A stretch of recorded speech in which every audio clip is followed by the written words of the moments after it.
Glória a Deus, estamos aqui nos preparando para o nosso estudo bíblico.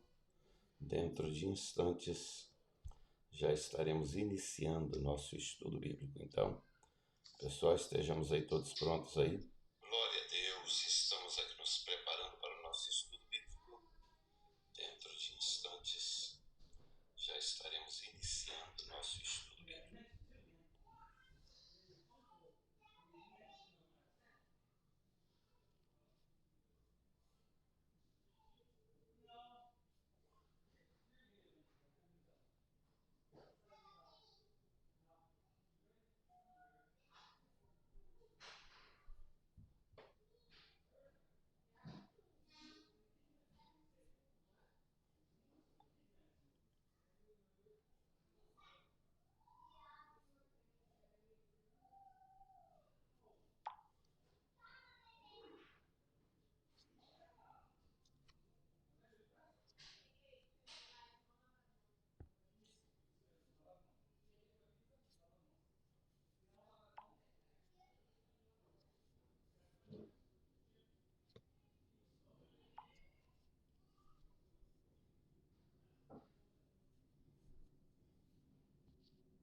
Aleluias! Dentro de instantes estaremos iniciando o nosso estudo bíblico, então já vamos para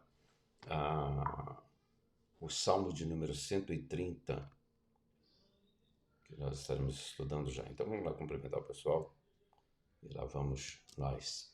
Olá pessoal, paz do Senhor, uma boa noite, bom dia para quem está no Japão, ou boa tarde para quem está na Austrália, todo o pessoal aí à volta do mundo nos acompanhando, que Deus abençoe rica e poderosamente a vida de cada um de vocês que nos acompanham aí, e nós estaremos aqui iniciando mais um estudo bíblico nos Salmos Penitenciais. Hoje estaremos estudando o Salmo de número 130, que também é um dos salmos chamados Salmos da Subida, ou Salmo dos Degraus. Então nós vamos falar sobre isso dentro de instantes, mas por hora abrimos com uma oração e pedimos que enquanto isso compartilhe com outras pessoas, convide para poder participar do nosso estudo bíblico aqui por enquanto. Estamos vendo o pessoal que está pelo Facebook nos acompanhando. Pastor Elias, a Anice Moreira, a Ruth Aguiar, Deus abençoe a todos vocês. E lá vamos nós então, primeiro abrindo com uma oração e depois ouvirmos os nossos salmos. Pastor Gideão também junto conosco aí, participando aqui. Querido Deus, quero te louvar, bendizer e agradecer-te, meu Pai, pelo privilégio que o Senhor nos concede de mais uma vez estarmos em contato com toda esta audiência da internet para lermos, estudarmos e meditarmos a Tua Palavra. Fala conosco, ministra os nossos corações e toca, Senhor, as nossas vidas, em nome do Senhor e Salvador Jesus Cristo. Amém. Ezequias Duarte também junto conosco. Então vamos ao Salmo em hebraico, um salmo muito curto, e é sempre gostoso a gente ouvir a leitura em hebraico, para depois nós passarmos ao Salmo em português. מזמור קל"ד שיר המעלות. ממעמקים קראתיך אדוני.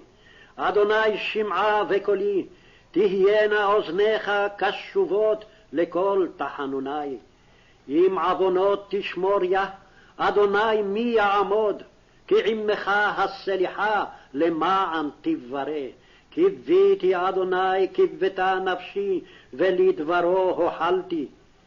נפשי לאדוני משומרים לבוקר, שומרים לבוקר. יחל ישראל אל אדוני, כי עם אדוני החסד והרבה עמו פדות, והוא יפדה את ישראל מכל עוונותיו. É um salmo mais curto do que os outros que temos estudado aí. Ouvimos a leitura em hebraico e agora nós vamos à leitura do salmo em português para nós meditarmos. Gideão, meu irmão, pastor Gideão, quero parabenizar também aqui, pastor Gideão, pai da doutora Viviane, né, que trabalha nos Estados Unidos, a filha dele é médica aqui nos Estados Unidos e hoje foi promovida a diretora de residência, né, seria o internship, no hospital onde ela trabalha. Então eu quero parabenizar, né, a Viviane, e obviamente para os pais é sempre motivo de orgulho. E eu, como tio, também pego uma carona nessa promoção dela. Para mim vai descer também, num bom sentido, né? Não no sentido, mas um bom sentido, por ter uma sobrinha tão lutadora e que tem vencido na vida. Deus abençoe, Viviane. Salmo de número 130, ele vai falar do lamento do penitente, a confissão, a esperança e a confiança do penitente. Gideão, eu coloquei o link no grupo da família, orando pela família. Espero que o Delci tenha pegado então para poder passar na rádio lá. Então vamos lá, o Salmo diz: das profundezas a ti clamo, ó Senhor. Senhor, escuta minha voz.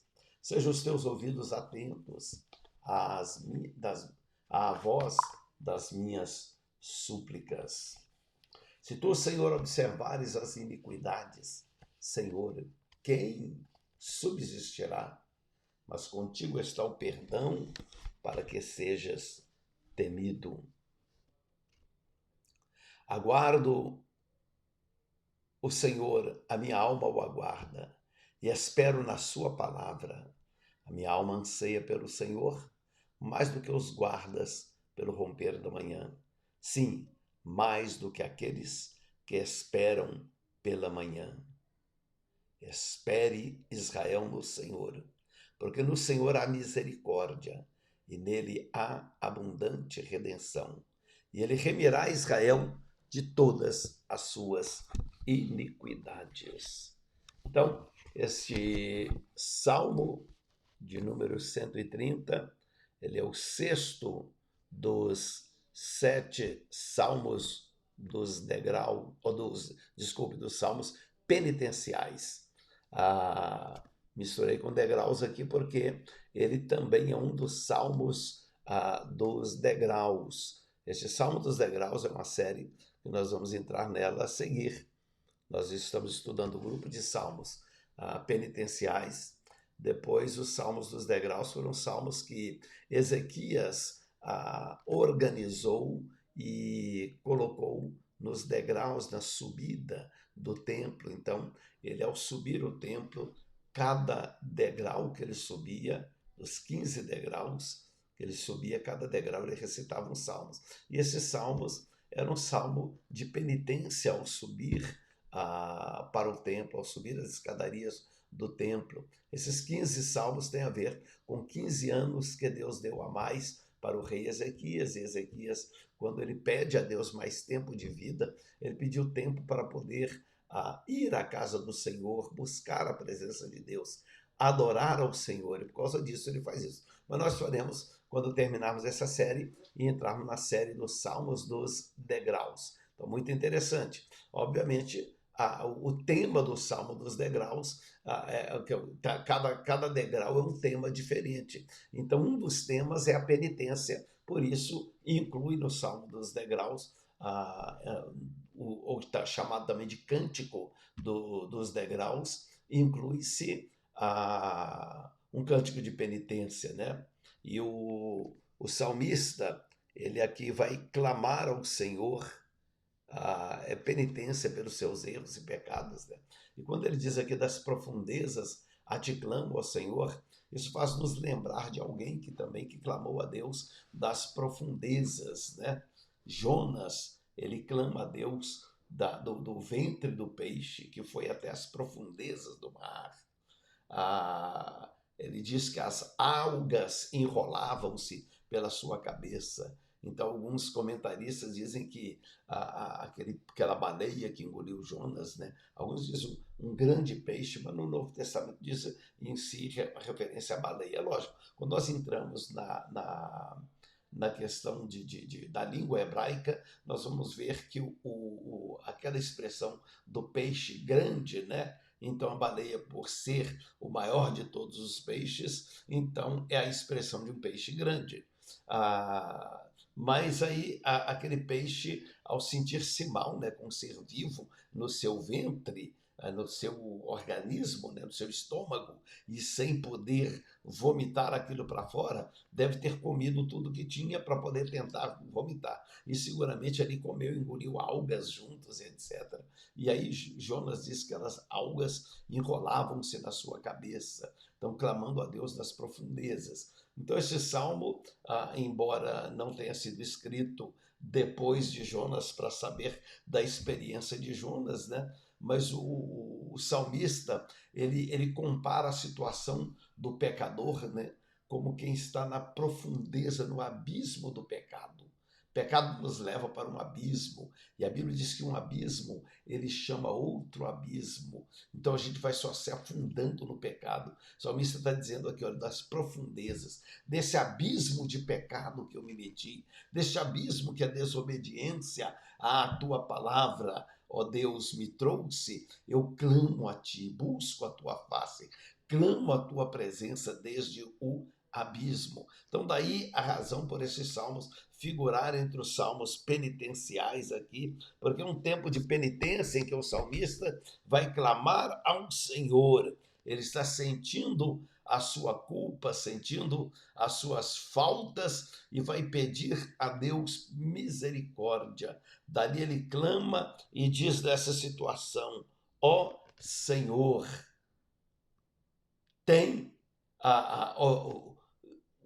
ouve a minha voz, escuta a minha voz. Porque veja, a Bíblia diz que o pecado faz separação entre o ser humano e Deus. Então, como nós vamos clamar a Deus se estamos separados de Deus? Então, nós vamos clamar pela misericórdia de Deus e pedir para Ele para ouvir a nossa voz. Agora, temos um Deus tão misericordioso que Ele vai ouvir aqui. E ele vai clamar a Deus e pedir para que o Senhor, esse concerto de Deus com a humanidade, ao chamar Deus de Senhor, ele vai usar aqui, intercalando neste salmo, as duas expressões para Senhor, traduzidas para Senhor, que é Jeová ou Yahweh, e a expressão Adonai, para Senhor. Então, atribuindo a Deus toda a autoridade. Então, quando ele se refere a Deus como Senhor, ele está dizendo para Deus aqui, olha, eu não tenho nada que eu possa fazer, o Senhor manda em mim. Na lei de Moisés e nas leis dos países em geral, onde havia a escravidão, se o senhor fosse punir o escravo e acabasse por matar o escravo, ele não era punido como por assassinato, por crime, porque o escravo era propriedade dele. Então eram coisas absurdas. Graças a Deus que na maioria dos países onde havia o regime de escravidão, isso foi abolido, né? Porque o escravo era tido como um ser movente apenas, como um ser vivo, mas não como um ser humano. Então era muita crueldade, né? Mas a expressão era o que eles conheciam de relacionamento ali, era de escravo e senhor. E agora o salmista, ele se refere a Deus como Senhor, e ao chamar de Senhor, no sentido de senhor de escravo, era como dizer, olha, o Senhor é Senhor, se o Senhor quiser me matar, o Senhor não pode ser incriminado porque me matou. E nós olhando para Jó, ele diz, usa exatamente essa expressão. Ele diz, ainda que ele me mate, nele confiarei. Ou seja, Deus não deixa de ser Senhor se ele tomar uma decisão que não seja a decisão que nós estamos pedindo. Ele é Deus, ele é Senhor. Ele pode fazer o que ele quiser conosco. Eu achei interessante que uma certa vez eu estava ministrando para o chefe do setor de impostos aqui de Elizabeth, um senhor muito querido, muito simpático, muito temente a Deus também. E eu estava ministrando para ele, né? E aí entramos no embate da doutrina da predestinação. E aí então eu fui defender o arminianismo, ou defender pelo menos, de que não existe predestinação segundo o homem. Ela existe segundo Deus, porque Deus sabe de todas as coisas. E ele defendendo o fato de que acreditava na predestinação em si. E ele me usa um argumento que, no mínimo, eu tive que respeitá-lo pela visão que ele apresentou de Deus, não pela defesa da predestinação. Mas ele disse, olha, me chamando de reverendo, né? Os americanos têm esse hábito, né? Então, ele disse para mim, olha, eu acredito que Deus, ele é Senhor nosso. Ele nos criou e ele pode fazer da gente o que ele quiser. Então, se ele quiser ter criado alguém só para mandar para o inferno, só para colocar essa pessoa no inferno, nós não podemos reclamar, nós não podemos queixar, porque foi ele que fez, ele faz para aquilo que ele quiser. Então, a autoridade de Deus como Senhor, o conceito é esse mesmo. É que ele faz o que ele quiser. Agora, aí eu entrei nos atributos de Deus, né? E disse, olha, só que há um outro detalhe. Um dos atributos de Deus é o amor, é a misericórdia, é a compaixão. Então, nós sabemos de antemão, pelos seus atributos, que ele não iria de maneira alguma por prazer próprio, só para ver como é que o ser humano vai fazer gritando no inferno, desesperado, sofrendo no inferno. Ele não iria criar um ser humano e dizer, olha, esse eu criei para ir para o inferno, esse eu criei para ir para os céus. Não, Deus não faria de maneira alguma uma coisa dessa. Estava estudando Salmo 130, está aí na tela, para os irmãos acompanharem. Quem está chegando agora, né? Irmã Marçal, irmã Sara, irmã Leia Alencar, que já chegou há mais tempo. Então, nós conhecemos os atributos de Deus, que é o amor. Deus é misericordioso. Então, ele não faria isso. Agora, nós como seres humanos, nós precisamos sim ter esta visão de Deus, esse entendimento de Deus, de que ele é Senhor. E o que ele faz por nós é por amor e por misericórdia. Não é por uma obrigação dele de ter que nos salvar, de ter que nos perdoar. Ele perdoa por amor. Então, esse é o apelo do salmista quando ele pede, Senhor, escuta a minha voz. Porque ele é Senhor. Então, ele diz no verso 1, das profundezas a te clamo, ó Jeová, autoexistente, todo-poderoso, etc.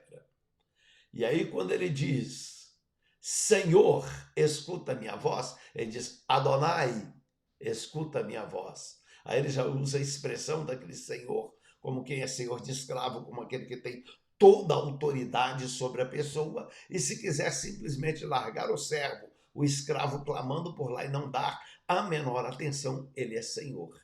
Então, esse pedido é uma súplica.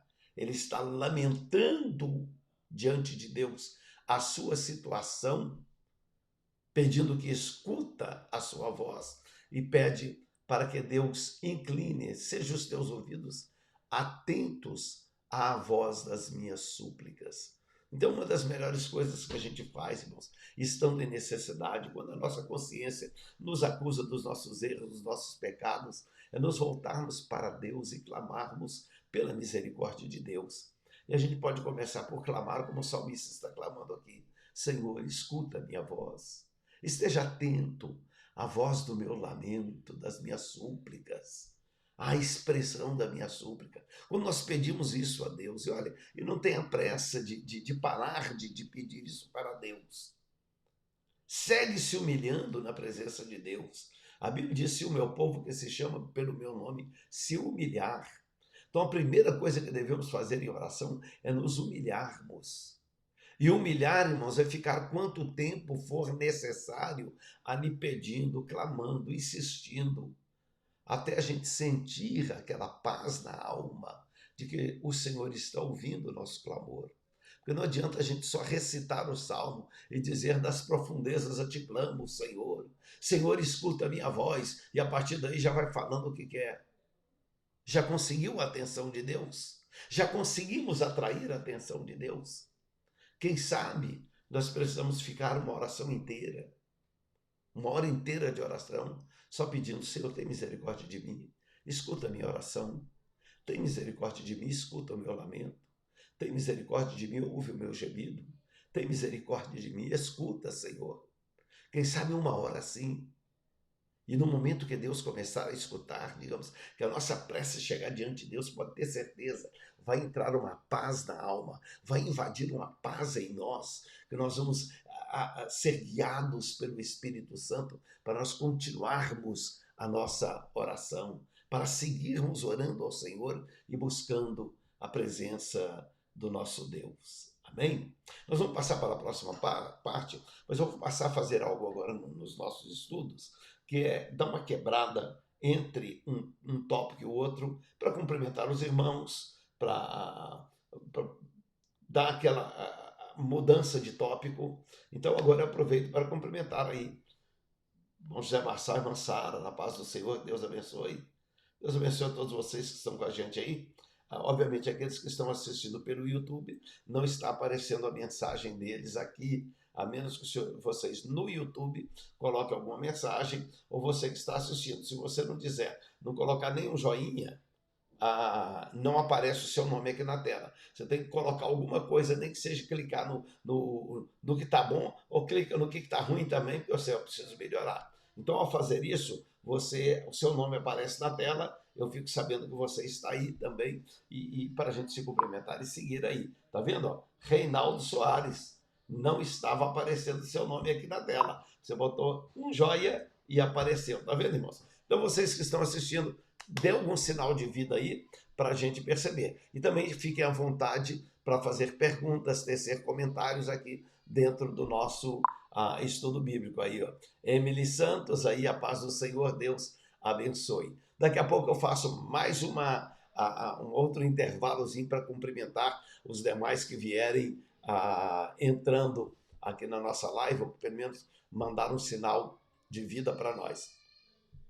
A segunda parte do Salmo é o verso 3 e 4, que é a confissão do penitente.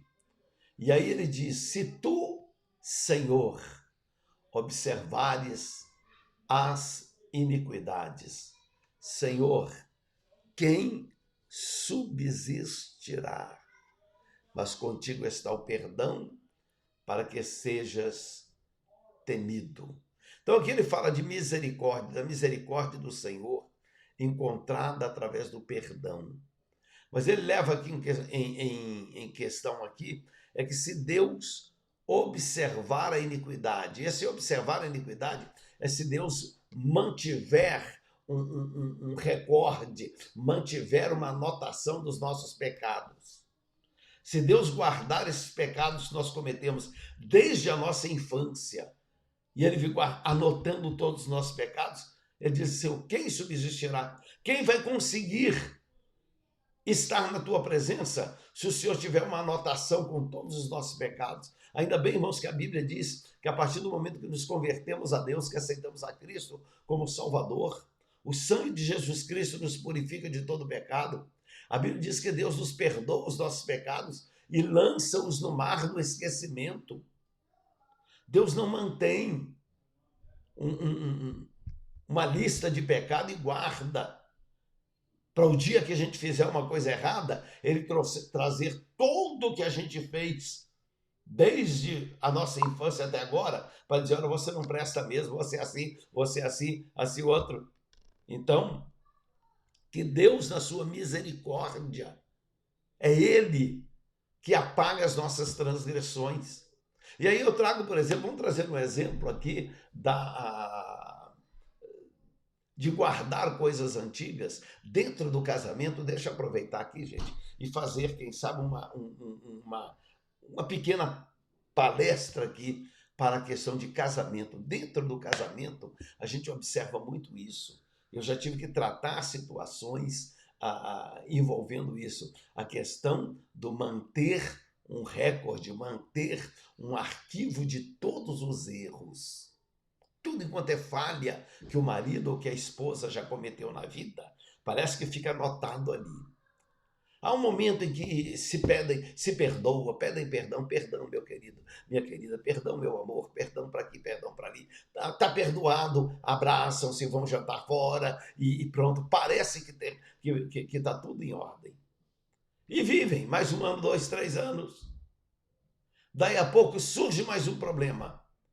Aí um deles vai e desenterra tudo, abre aquela caixa de lixo, de erros que supostamente já se perdoaram, de coisas que foram feitas lá atrás, praticadas lá atrás, trazem tudo à tona novamente e começa agora a jogar aquilo tudo para fora, regurgitar tudo aquilo para fora. Aquilo é sinal de que não houve perdão de forma alguma. Irmãos, nós queremos de Deus isso, que Deus esqueça os pecados que cometemos lá atrás. Mas nós não queremos esquecer os erros que as pessoas cometeram contra nós. E mesmo depois de nós dizermos que perdoamos, nós chegamos lá na frente e desperdoamos tudo. Quando a pessoa comete algum outro erro, a gente relata todos os erros do passado. Eu trabalhei numa situação de um casamento em que o casal já estava com 30 anos de casado, já passava um pouco de 30 anos de casado. E aí queriam divorciar, queriam separar, e pronto, vamos lá junto para poder tentar resolver a situação. E aí vem dizer qual é o problema do casamento. Aí a pessoa veio trazer que quando estava ainda na lua de mel, em lua de mel, nos 2 primeiros meses de casado, a esposa tinha comprado um fogão a gás, fiado, à prestação, sem falar com o marido, e o marido era o único que trabalhava e trazia provisão para dentro de casa. Ela comprou, foi à loja e comprou. O marido chegou em casa e disse que não podia, não tinha como, não dava para pagar e devolveu o fogão. 30 anos depois, divorciaram-se por causa deste fogão. Obviamente, mais coisa deve ter rolado, mas o pivô era este. Tudo começou com um fogão, tudo começou com alguma coisa que não foi perdoada. Então veja, o salmista pede para Deus, Senhor, se o Senhor guardar os nossos pecados, se o Senhor anotar os nossos pecados, se o Senhor não jogar fora isso, não riscar fora isso, quem vai subsistir? Imagine que cada vez que a gente errar, Deus virá para a gente e falar, você não presta mesmo. Desde criança você fez isso e isso. Quando você era adolescente fez mais esse monte de coisa. Na sua juventude fez mais... Você não presta para nada, está tudo aqui anotado comigo. Guardei tudo para jogar no seu rosto. Então, irmãos, o nosso Deus é um Deus tão misericordioso que Ele perdoa as nossas iniquidades.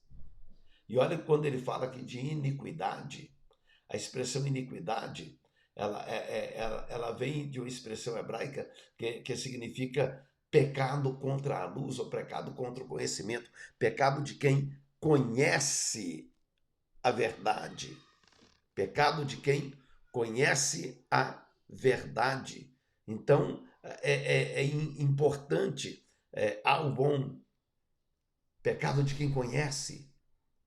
Então, se Deus olhar para pecados que nós cometemos, hoje conhecemos a palavra, nos convertemos a Cristo, e Deus começa a julgar todo o pecado na nossa cara. Diz que ninguém vai subsistir.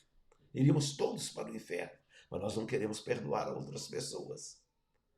Mas aí ele diz, mas contigo está o perdão para que sejas temido.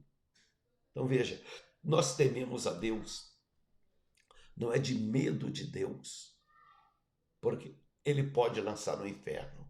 Não, irmão.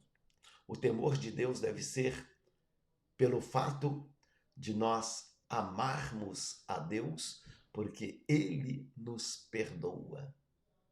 Então aquela questão, a única pessoa que pode me perdoar, eu tenho que cuidar muito para não ofender esta pessoa. É a única pessoa que pode me levar para o céu. Então, se eu magoar esta pessoa, eu estou colocando em risco a minha salvação.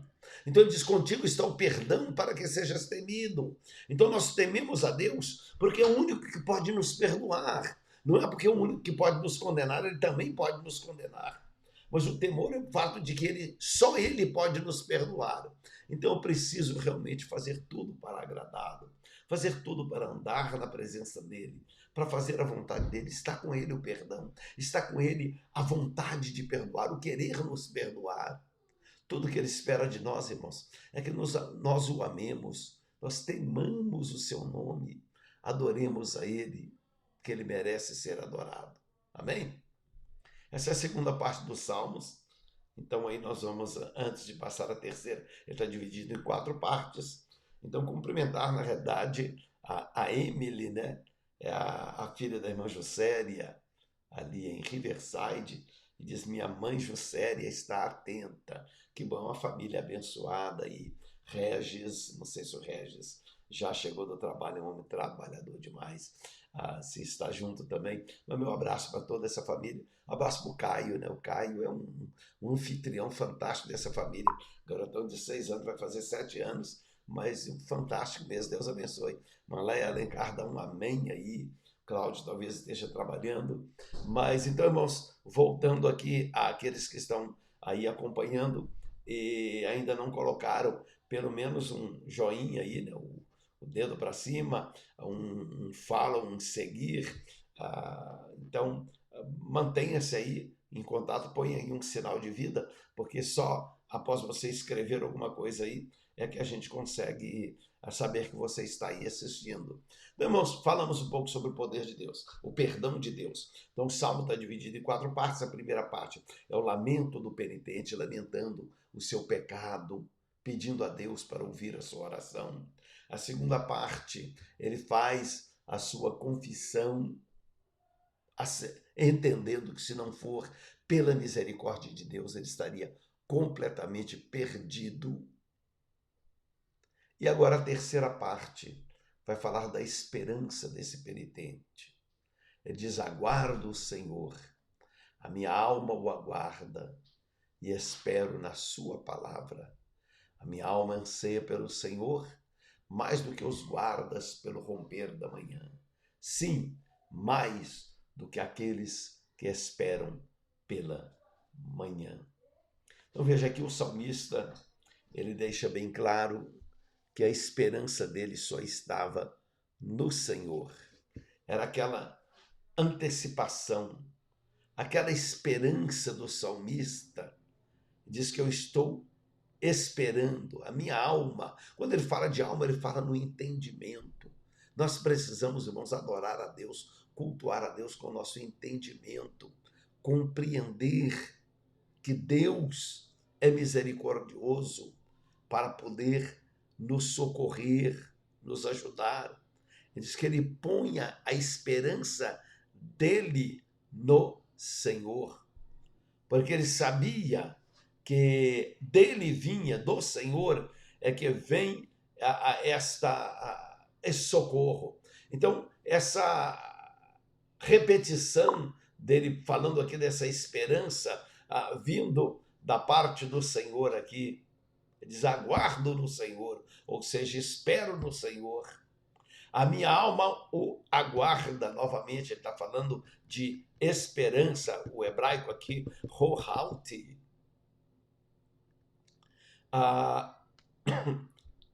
Espero na sua palavra, a minha alma anseia pelo Senhor. Então, essa esperança dele no Senhor era muito grande. Então, fala como ele depositava realmente toda a sua expectativa no milagre, naquilo que viria do Senhor. Em Lamentações de Jeremias, ele disse que o Senhor é bom para aqueles que esperam nele. O Senhor é bom para aqueles que esperam nele. Então, quando nós colocamos a nossa esperança no Senhor, nós estamos esperando naquele que vai externar toda a sua bondade, todo o seu amor, a sua misericórdia para conosco. A Bíblia diz que ele é bom para quem espera nele. Então vale a pena esperar nele. Então olha só, quando esperamos no Senhor, ele externa a sua bondade para conosco. Então ele diz, eu aguardo no Senhor. A minha alma o aguarda. Eu espero na sua palavra. Ou seja, ele coloca toda a sua esperança nas promessas de Deus que estão na palavra de Deus. Então o crente ele se baseia na palavra de Deus. Essa esperança em nossas vidas, ela é baseada na palavra, ela tem que ser embasada nas promessas da palavra de Deus. Então, quando o salmista faz isso, ele está invocando um Deus que é bom, misericordioso. No verso 6, ele insiste, a minha alma anseia. Agora ele vai falar da mesma esperança, com o sentido de ansiar, de esperar, de desejar, daquela pressa de que realmente o Senhor venha ao seu socorro. Ele diz, a minha alma anseia pelo Senhor, mais do que os guardas anseiam pelo romper da manhã. Ele traz aqui a figura do guarda que passa a noite enquanto a cidade dorme. O guarda está no topo das torres observando nos tempos antigos, então era muito mais comum isso, porque o inimigo podia atacar durante a noite. As cidades eram comumente muradas com guaritas de guardas no topo do muro para poder observar. E o guarda ficava ali a noite toda observando. Então aquela ansiedade do guarda, porque ele não podia sair do seu posto enquanto não amanhecesse o dia. Ele sabia que a segurança da cidade estava, digamos, no amanhecer do dia, porque aí toda a cidade estava desperta, aí tinha mais gente para poder se cuidar, para poder vigiar, tinha pessoas que estariam andando do lado de fora dos muros da cidade, e ali observando se haveria um ataque do inimigo. Então, a ansiedade do guarda pelo romper da manhã. Eu tive de algumas vezes, quando no exército, eu tive de algumas vezes a fazer guarda, né? Não tive muito por causa da minha função lá, eu não era a minha função, não era obrigado a estar tirando serviço de guarda, mas algumas vezes, enquanto estava fazendo cursos, aí a gente era obrigado, não importa, o aluno tinha que tirar guarda mesmo.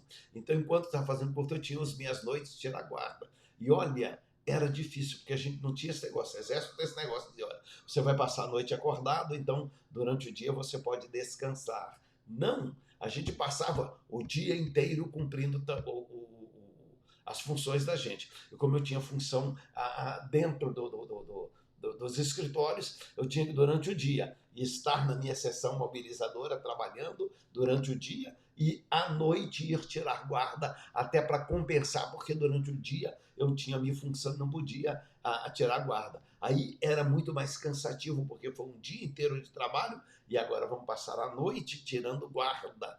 Então, gente, realmente, a gente pode entender melhor quando a Bíblia diz: a minha alma espera no Senhor, mais do que os guardas esperam pelo romper da manhã. Principalmente quando a gente pega aquela guarda normalmente era de 2 às 4 da manhã, ou de 4 às 6 da manhã. Que horário terrível para tirar guarda, quando chegava no horário de 4 às 6 da manhã, ou de 2 às 3. A gente cansado, esperando esse dia que nunca amanhece, esse dia que nunca chega, para eu poder terminar o meu compromisso, para eu poder, então, ir embora descansar, ou pelo menos voltar para a sessão, mas teria ali 2 horas para poder dar uma dormida e descansar. Então, é uma ansiedade muito grande. Aí o salmista ele traz isso para a alma e diz: a minha alma anseia pelo Senhor mais do que os guardas pelo romper da manhã. Sim, mais do que aqueles que esperam pela manhã. Aí, essa repetição aqui, alguns, ainda que originalmente ele vai usar a mesma expressão, né? Para o português, o tradutor deu uma variada. Em inglês, vai dizer repetidamente: mais do que o watchman, do que os guardas anseiam pela manhã. Então, é essa expectativa de o guarda que espera mesmo o amanhecer do dia. Então, alguns estudantes, alguns rabinos, eles identificam também como aqueles levitas que tinham que prestar guarda no templo durante a noite, tinham que estar acordado toda a noite, aguardando o amanhecer, o seu turno passar, então, para render e poder descansar. Então, é isso que ele está dizendo, que ele aguardava no Senhor. Então, irmãos, a nossa esperança, o nosso desejo de que Deus venha nos socorrer, venha nos ajudar, de que a presença de Deus esteja conosco, ele deve ser tão grande quanto o guarda que está durante a noite esperando o dia chegar. Então, era isso que o salmista tratava aqui na terceira parte do Salmo, da sua esperança em Deus, de esperar. O penitente agora ele está pedindo a Deus: Deus, eu espero em ti. Irmãos, e quando a gente realmente espera no Senhor, busca o Senhor, e o Senhor sabe que há sinceridade no nosso coração, quando buscamos com toda sinceridade a presença de Deus, clamando por Ele, pode ter certeza, o Senhor virá nos socorrer. A Bíblia diz que a tristeza pode durar uma noite inteira, mas a alegria vem pela manhã. Então, mais um intervalo agora para cumprimentar as pessoas que estão chegando. E chegou aqui na audiência uma pessoa muito querida, Eliane Marques, Deus abençoe, esposa, agora meus grandes amigos, né? Do meu grande amigo Edson, que foi parte comigo no Exército. Acabei de citar exemplo, quando a gente estava no quartel tirando guarda, e tirei guarda junto com Edson, exatamente, junto com seu esposo. Então o salmista diz que nós esperamos, que o salmista esperava por Deus mais do que o guarda espera amanhecer o dia. Então, quando a gente tirava a guarda, ficava desesperado para que o dia amanhecesse. Um abraço aí, Mariane, um abraço para o filhão aí, João Augusto, não é isso? E o Edson, obviamente, um abração aí para vocês aí. E vamos agora à última parte do Salmo, que é o Salmo 130, versos 7 e 8. O salmista diz: espere Israel no Senhor, porque no Senhor há misericórdia. A José Augusto, prometo nunca mais esquecer, viu? É por causa de um primo meu que é João Augusto, ficou misturado.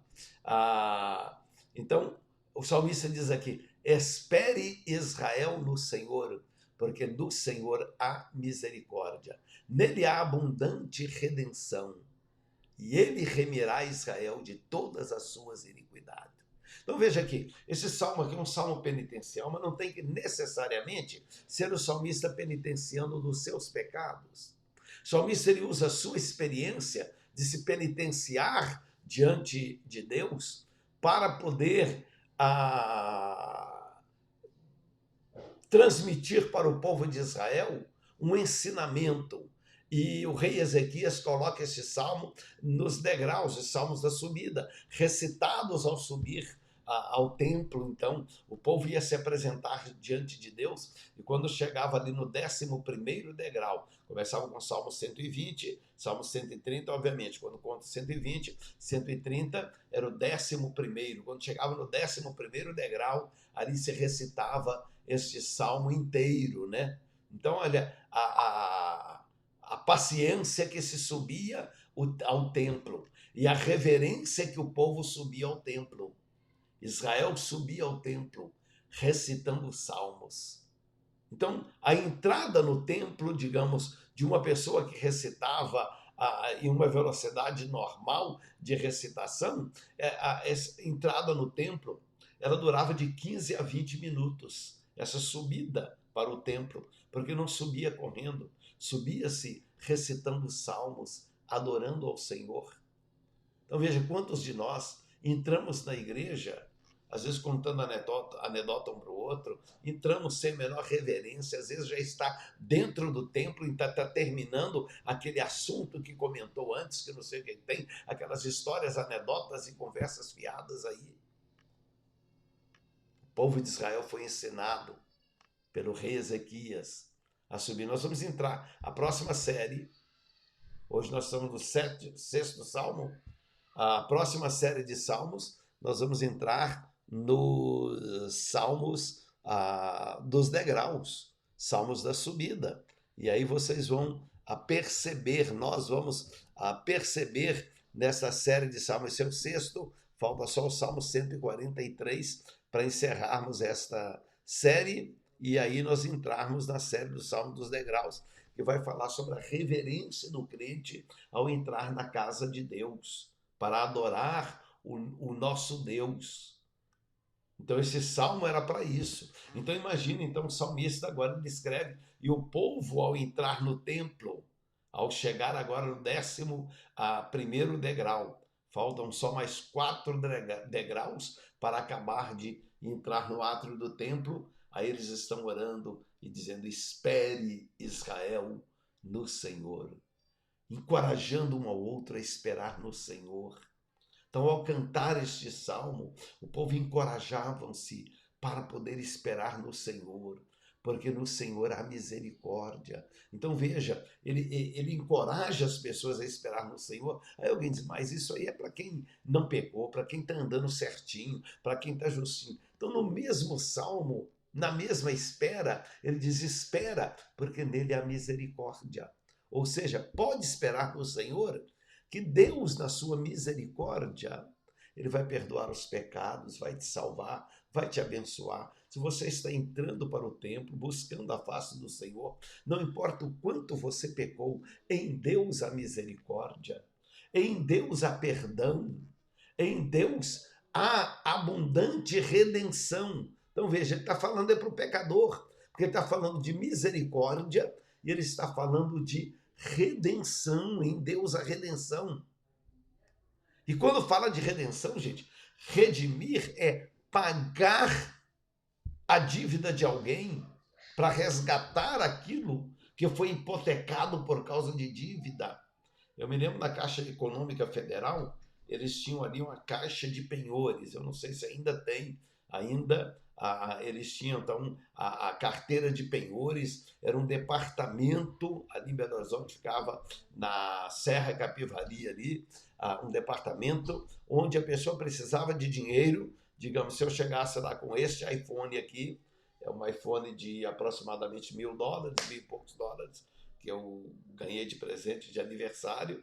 Se eu tivesse precisando de dinheiro, eu chegava com esse iPhone lá, eles iam calcular, olhar o estado de conservação e ver se esse iPhone vale $1.400. Eles diriam: então nós vamos fazer o seguinte, nós te emprestamos $1.000, você deixa esse iPhone aqui guardado já assina documento e senha, tudo para desbloquear o iPhone, fica aqui guardado, te cobramos o juro, na época era 10% ao mês de juro, e você no final do mês, você vem e resgata o seu iPhone, pega de volta o iPhone.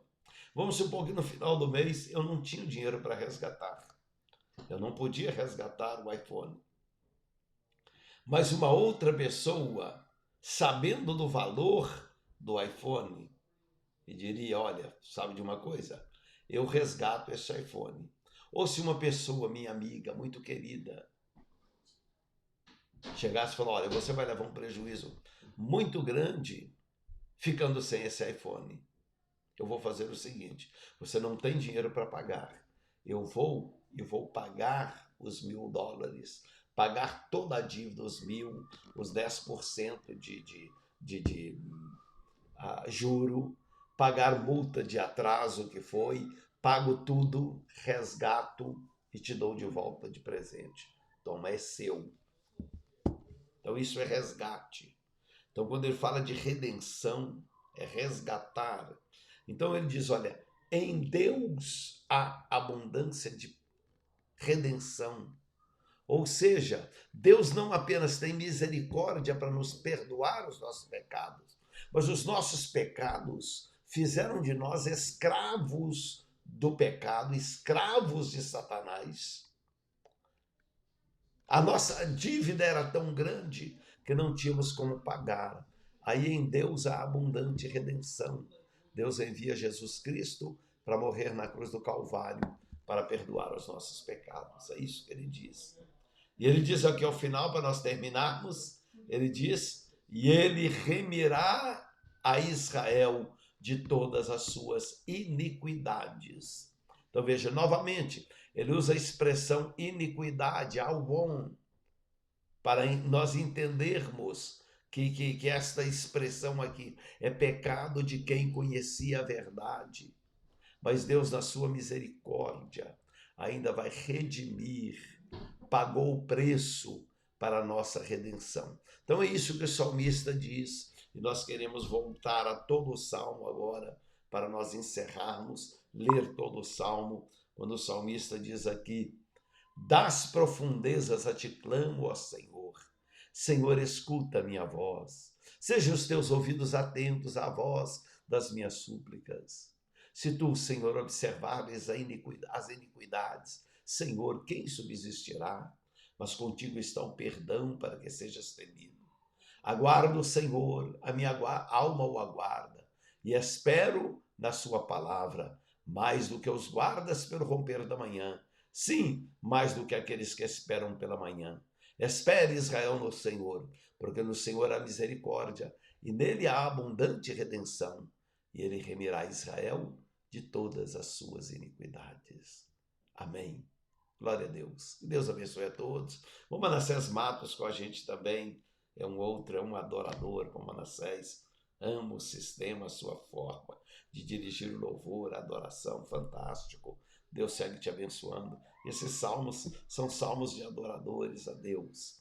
Nancimei também, Matos, né, irmã do Manassés, junto com a gente aí. Deus abençoe no nome do Senhor Jesus. Nicia Moreira, Deus abençoe a todos vocês que nos acompanharam aqui nesse estudo de hoje. Eu estarei encerrando o estudo com uma oração e terminando a oração, vamos colocar novamente o salmo em hebraico para nós findarmos a nossa gravação. Mas Deus abençoe a todos. Voltaremos na próxima terça-feira, se Deus quiser, com mais um salmo, que será o salmo de número 143, para encerrar essa série.